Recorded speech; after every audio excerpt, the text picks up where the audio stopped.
Alors, revenons sur l'actualité. Il faudra savoir que le monde entier a célébré également ce 26 juin la journée internationale de lutte contre l'abus et trafic de drogue. À l'occasion, le ministère de la Santé publique, Hygiène et Prévention, en collaboration avec d'autres organisations, dont l'ONG Minzoto, a sensibilisé les jeunes filles et garçons, enfants des militaires, sur le méfait de la drogue dans la vie d'un humain. Sylvain Kapombogo-Sengele.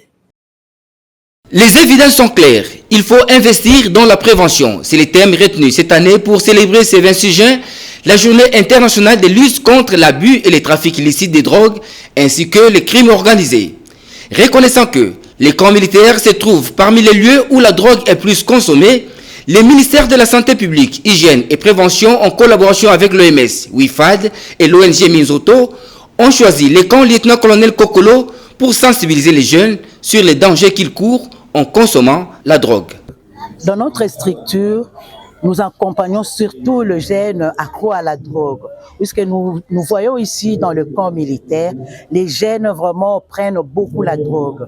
C'est ça qui fait qu'il y ait beaucoup de colonnes. Et pourtant ici, le camp militaire, ce sont des lieux dont la discipline doit être la mère des armées, dit-on. Plusieurs intervenants se sont succédés pour conscientiser les habitants du camp lieutenant-colonel Kokolo sur ces thèmes évocateurs et proposer ainsi des pistes de solutions pour éradiquer ces phénomènes devenus un fléau en République démocratique du Congo. Ça veut dire les données en rapport avec les méfaits de consommation de drogue, les données sont là, sont connues. Je venais de les démontrer.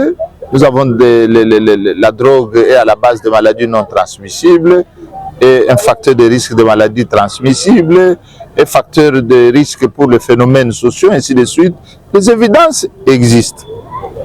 Mais maintenant, il nous faut investir dans la prévention. L'organisation de cette activité a été rendue possible grâce au financement de la Fédération mondiale de lutte contre la drogue. Si nous sommes ici parce que d'abord les jeunes ont été très réceptifs, ils ont accepté d'abord par leur présence de prendre part à cette manifestation, c'est déjà un bon signe, et ils ont été très réceptifs sur les messages que nous leur avons communiqués sur les méfaits des drogues, et nous osons croire, parce que ce n'est que le début d'une campagne.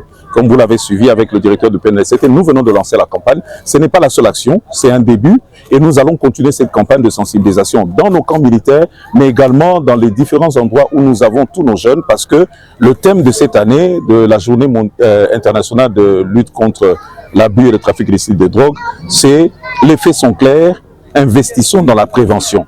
Et ce que nous faisons maintenant, c'est justement la prévention.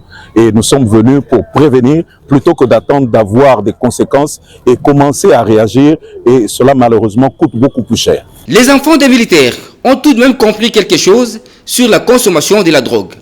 J'ai eu l'engagement d'aller parler aux autres qui conservent ça, qui prennent des bombes, qui prennent des alcools, des chanvre, de mettre assez, de ne plus prendre cela. Ça est en train de nous ennuyer notre cerveau. Ce n'est pas digne. C'est en train de nous détruire et puis diminuer notre personnalité. Parmi les orateurs, on peut citer le docteur Aline Djoukendi, coordonnateur national du Roisam, qui s'est apaisanti sur le rôle du cerveau, mieux la santé mentale.